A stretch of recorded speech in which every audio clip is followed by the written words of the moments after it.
One. Doing okay. Hi, I'm Betty Jo Ray, and welcome to the City Minute. Today I'm pleased to have with me in the studio Gary Williams from Williams & Fudge. This is a wonderful opportunity to have to talk with you. Thank you. Gary, first of all, let's talk about where you were born and just a little bit about your life here. Well, I was born in Georgia, spent my early years in Memphis, and then grew up in Charlotte. So very much from the area since I was about 10 years old. Right. And what got you to Rock Hill? Well, we opened the Putt-Putt Golf Course. Didn't realize that. 1975, I built it and operated it until 1983, and a lot of the city leaders, community leaders were some of my kids growing up out there. Jim Reno worked for me. Dean Fell, assistant head of the chamber, he was out there. He and Millie met out there and married. So Merritt, King, a lot of the friends that are now leaders. So we had a great time in those younger days. Do you know where the first Putt-Putt golf course was? Well, there was one on Cherry Road. Was there one before that? There was one right on Main Street where the old Bank of America is, that building across over here from the studio. Gary, let's talk about the excitement that you have going on with your company and what you're doing for Rock Hill. I think this is so exciting. And we can go back a little bit on the history too, if you want to start there. The history of Williams & Fudge? Well, let's do that. Let's do that, and then we'll go back to the cotton factory. Well, we're real pleased. Our growth has been tremendous in the last few years. We've been averaging 25, 30% growth. Williams & Fudge, we're a 21-year-old company, almost 21 years old. We collect delinquent student loans and receivables for colleges and universities. We work for over 700 colleges around the country. We have colleges in 40-some states. So we have 190 employees presently. And this past year, we collected over $65 million of your tax dollars.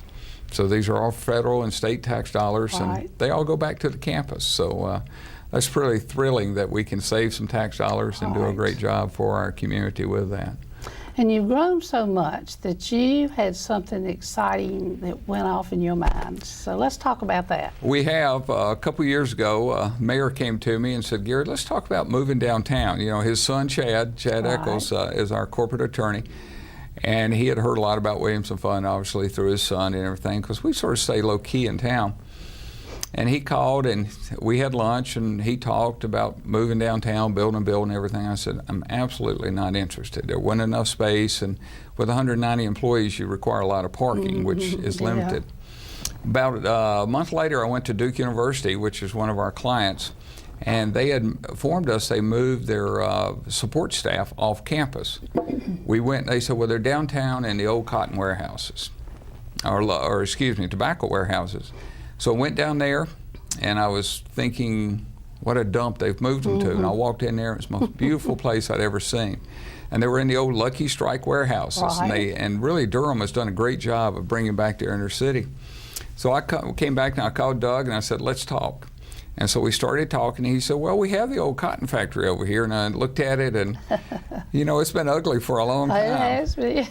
So I said, okay, well, let's talk. So we got city manager and Stephen Turner all involved. We walked in there, and the first few months we walked in there, you had to have a flashlight. Everybody had to have a flashlight because it was dark 30 in there. I mean, it was dark and all. But we started seeing the dream and sit down with Rock Hill Economic Development Corporation and moved ahead from there.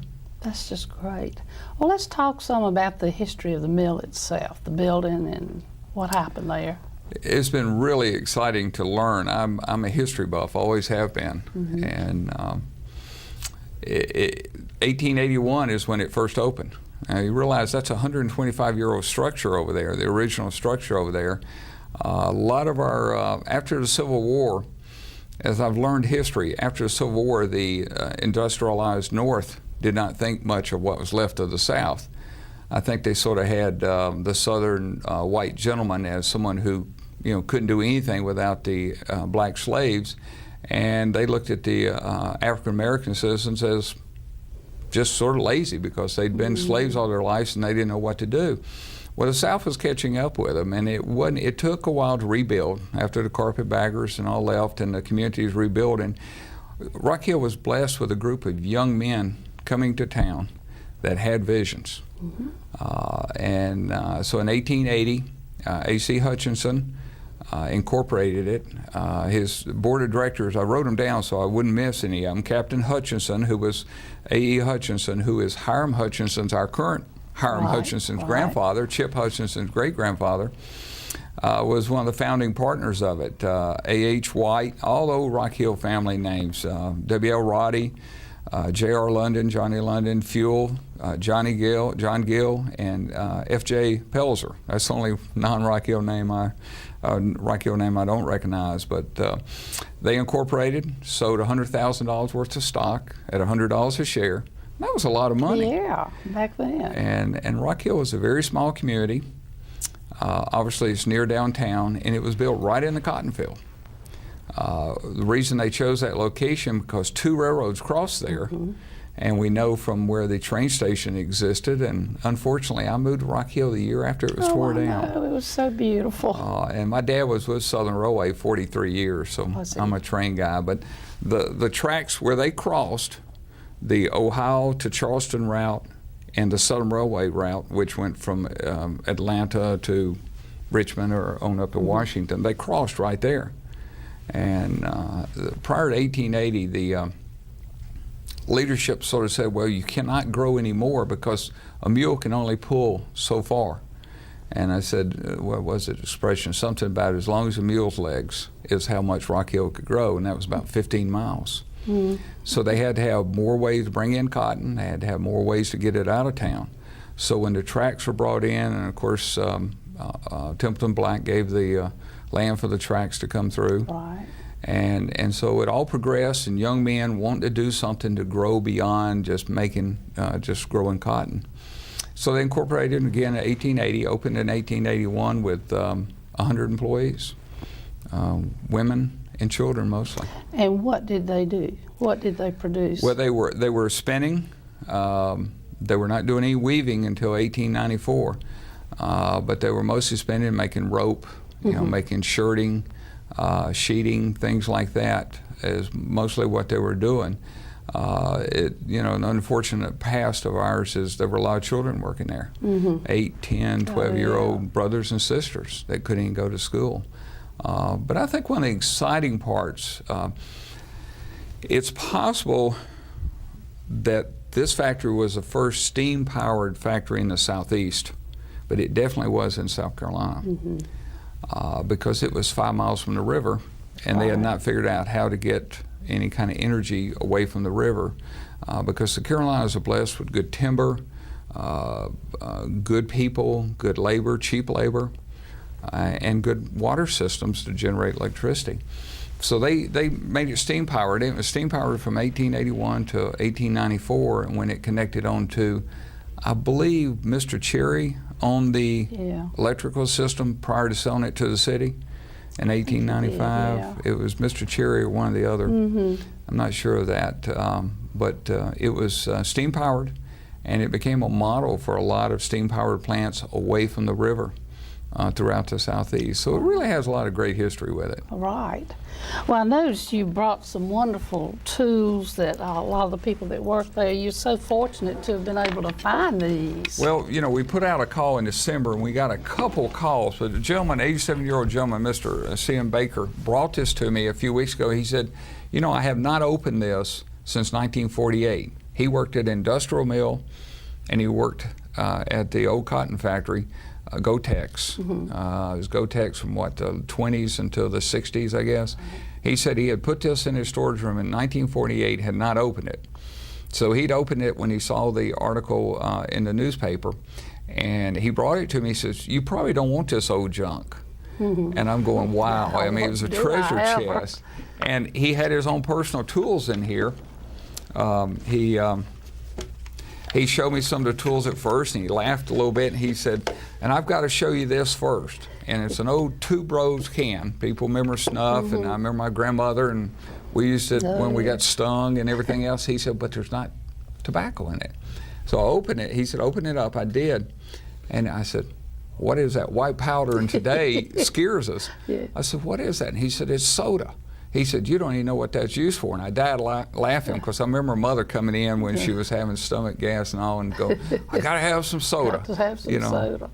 Now we just put it in the refrigerator and Yeah. deodorize it. But he said that's been in there since 1948. And he said if you worked in a mill, you had to have soda. But he had all kind of beautiful tools. He showed me how the looms worked and everything. But he had all kind of beautiful tools that his parents had made. That's what you said. And That's you know so these are interesting. reeds, and they're used to pull the string when it broke to keep the everything running. But these were handmade. It's amazing. Aren't they beautiful? Handmade by his dad Yeah, they're and lovely. his mom. They both worked at industrial as well. Of course, you know, multiple generations worked in it, but he brought me all the tools. He said, you probably don't want these old things, but there's so few of them left. They are treasures. And most of them were made out of plastic. Yeah. But these were actually handmade. When the looms were, if they were all up and running, then they could work on something like this. So this Right. this was their Red Mac tool chest kind of thing of that day. Absolutely. One more thing he What showed me. treasures. I said, well, what's this chalk for? And he had 3 things of chalk, and he showed me on the piece of paper that he did. He said, well, if there was a flaw in the fabric, you didn't get paid. He said, so here's what everybody did. They first would put white chalk on it, and he said, you get that from the schoolhouse. And then he used blue chalk, and then he used yellow chalk. And he says, you rub it all in, and then just take the fabric here and run it smooth. He said, when the inspectors went by, they didn't see it. They didn't see So I'm it. thinking, okay, when it was first washed is probably when they saw it. But that's the way everybody, because they only got paid if they did flawless fabric. Is that not something? So, but he had all his tools, and of course you could spend hours looking at them. Oh, they're wonderful. He had a comb in there that they combed everything out with, extra chalk. But it was really interesting. He got paid 25 cents an hour. But if the loom wasn't working, you didn't get paid. Didn't get paid. So it was really nice talking with him, along with just a couple other people that called. It'd really be neat, though. Anything we can preserve, we're going to contract with hopefully the Culture and Heritage Commission to help us because good. they're charged with preserving the culture and heritage. Are And you sort of going to have like a history thing in the entrance? I'm going to try having that in the. We're going to have a foyer area. And try having an entrance there with different artifacts that we can Right. find, pictures all around. Some of the Super. old Rock Hill pictures. I've been in contact with Claudie Moore, Yeah, great. and he's got a great set. So love about sharing the history of Rock Hill. Good. Before we go on, let's take a quick break. You're watching the City Minute, and we're talking with Gary Williams, who's doing an exciting project for the city of Rock Hill and himself.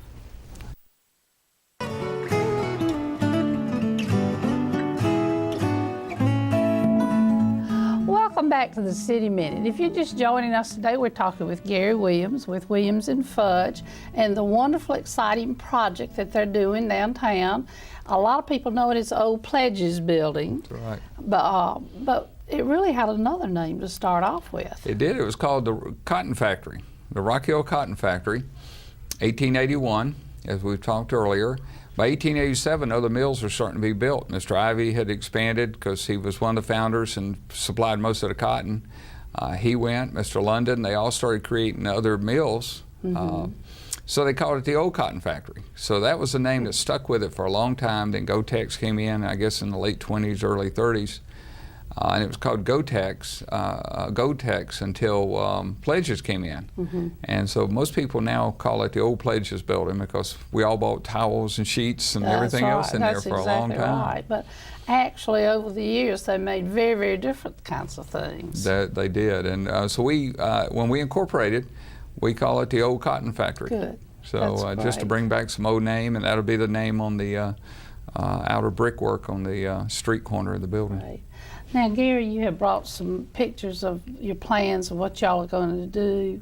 Let's talk about that a little bit. Okay, we're going for historical tax credits, which helps us make the building feasible. Otherwise, we could not build it. So we're having to work with the State Department of Archives as well as the Department of the Interior, the National Park Service. So they have to approve everything we do. And one of their items is a benchmark date. So we picked 1921 as a benchmark date because we had a picture of the Hampton Carhartt mill. We all know about Carhartt clothing line that's still around, the little yuppie clothing line that is out there today. But Hampton Carhartt actually added onto the bill in 1905, the center and the left section, and modernized it. And he owned the mill from 1905 to 1921 when there was a big Depression. So we've taken the picture from 1921, and except for the water tower, we're going to make it look just like that picture did in 1921. Great. It's going to be we started painting it this week, just a sample section, but it's going to be a red brick similar to the Wachovia Bank building downtown. And we're putting back in 314 white windows. I noticed that. And We're watching the windows going in. We've got one in right now. It's a sample that the federal government had to see. But there's 314 of them being put in, and most of them are a standard 254, I think, or one size. I was going to ask you if you had to find somebody different to make those. They're all being custom made. Yeah. And they're going to be modern. They're going to be thermopaned and everything, but they're going to look like they did, because we have pictures, and you might see a close-up of one that has got ladies in frilly dresses, out the window just waving and everything and all. So we're making it look like we're going to put a courtyard in the center section where the old loading dock was. We're putting a beautiful courtyard in with individual brick pavers, and we're going to do a piece of art. I'm real excited about this. I had sort of heard that, so I think that's exciting. We've committed 1% of our total budget to a public piece of art. Right. We've got a committee formed now to help us, including Harriet Good and Terry Plum. Tom Stanley's worked with us from Winthrop. We've got a consultant from Charlotte, and we're going to commission this piece and hopefully have it in. But we want to do this as our commitment to the city, my partners and I, and then encourage City Council to look at making it a strong encouragement, if you will, to other new, because the textile corridor is getting ready to take off. Absolutely, absolutely, and that's just our history. That's what we were, and we need to preserve that. And you and I talked about how important it is to preserve that, and I think you were telling me about a place up in North Carolina where they're really trying hard. They're trying to preserve it, and Coolmamy, I believe it's called, between Salisbury and Statesville. It's an old mill town, and of course there used to be 17 million spindles in this area. Southern Railway served 75% of them, so they're all near the railroad line. And of course, most of the mills are gone now, and we've watched what's happening to Springs Global right now with everything going overseas. But the mills were a town, they were a village, they were people, they were in this together, they had strong values together. Hampton Carhart built a beautiful community here. It was just, it's heritage that's leaving us. It's important to preserve. That's right. We'll be back in just a moment with more of the City Minute.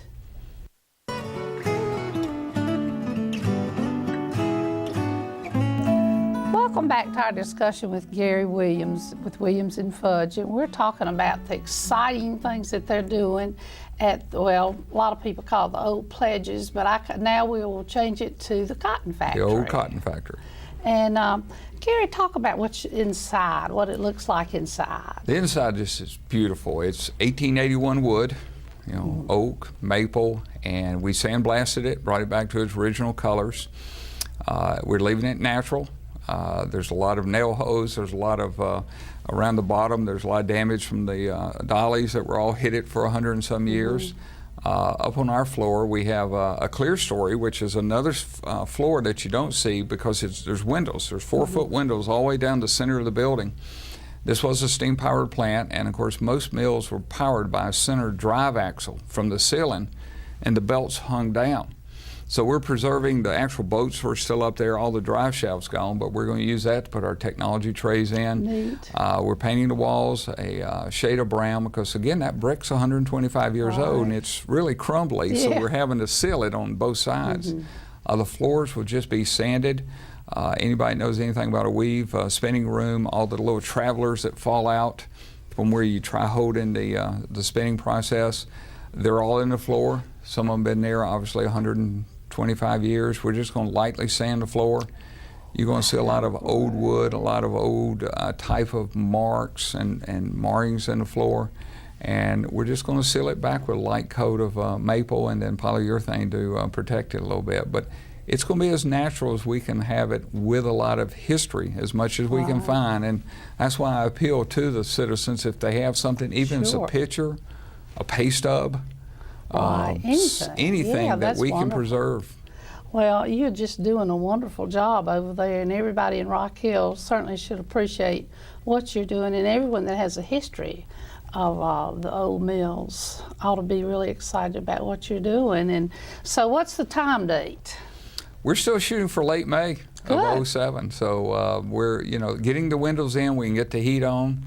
A lot of work's going on. The parking lot's already being graded. We're have it surveyed, so we're moving ahead. Exciting part too, it had an old train track, with a siding to it. We've taken up the track. We're going to change the grade, but we're going to put the track back down right at the asphalt level. So you'll be able to see the train track coming Right, back out to say, absolutely. I was important, but your car will go over it smoothly. But we're trying to preserve as much heritage inside and outside. We will landscape it. That's great. We've committed to the city 20-some 3.5-inch caliber trees. So we're excited about how it's going to look and hopefully be the start of a real growth for downtown Rock Hill. Absolutely. Well, you certainly are making that happen, and it's really exciting. I ride by there every day, and I think, oh, this is just so great. And to start to see the windows going in now, it's so great. Do you have to replace all those windows along that top? The top area, area, too. because the windows were still there, we have to repair them. Okay. These are 125-year-old windows that we'll replace some glass, but we just have to caulk them and paint them and hope they'll exist, because that's part of right. our heritage preservation is Right. whatever we can preserve that's there will stay there. That's super. Well, everybody, I'm sure, in Rock Hill is really watching what's going on, and we really thank you for making that commitment. It's a great And town to look raise a family forward. and now raise grandchildren. Well, thank you, Gary. And thank you so much for being a part of all the things that happen here in Rock Hill and being such a giver back. That's really important. And you've certainly done that since you've been here, and Thank you for your making leadership. a great